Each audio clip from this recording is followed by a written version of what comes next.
my name is Linda Scott and I'm the A-level sociology teacher. I'm new to the college and I want to welcome you if you want to come and learn sociology with me.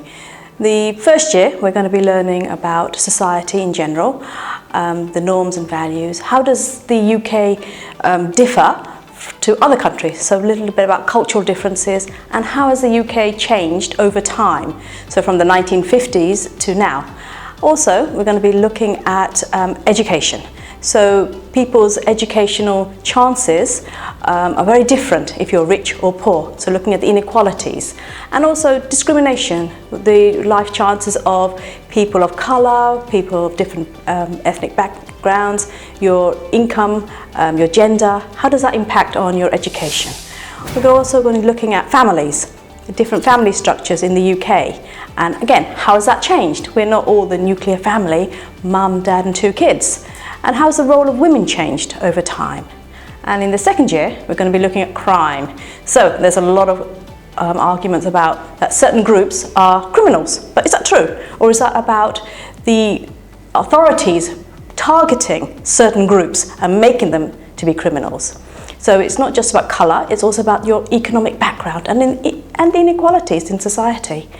And we're also going to be studying media. How does the media influence your life? How are you made to believe what you believe? Is it because the ruling class are forcing you to have this ideology, or is it that you want to believe in consumerism? You want to buy the latest products because the economics make you accept it.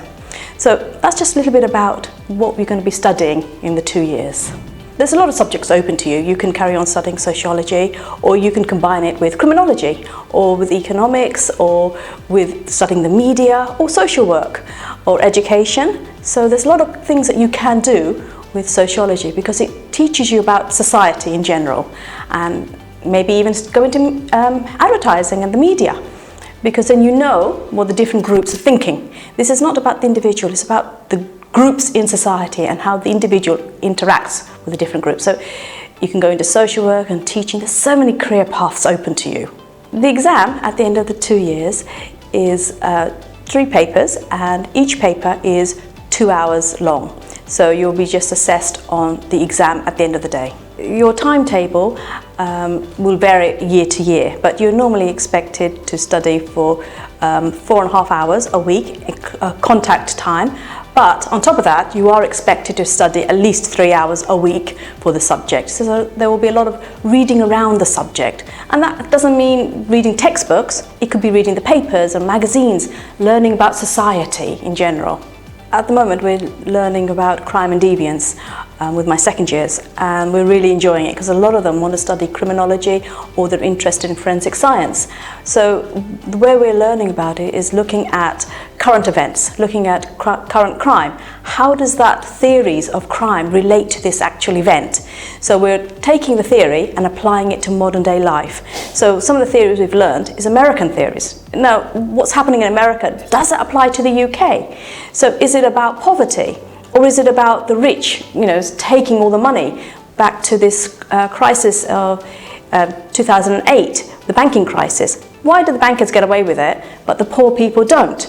And also about the influence of Black Lives Matters in this unit. So everyone's finding it quite interesting, all the things that we're learning. If you're studying sociology, you could study the media, you could study psychology. Economics is a great one as well because we're going to look at different groups and migration. So how does that impact? Geography also goes well with this. So sociology is quite a broad subject. It connects with many areas in many ways. So you don't have to just say, oh, I'm going to study sociology and I have to choose this. But it opens up so many other options for you: media studies, psychology, economics, business even, geography, a little bit of history because we're going to be studying the history of the UK culture. So yeah, whatever you want to study with sociology, it fits really well. So I hope that's inspired you to come to Hastings College to study sociology. If you've got any other questions, please do get in touch and I'll be getting back to you about any specific queries that you have. And I hope to see you in September.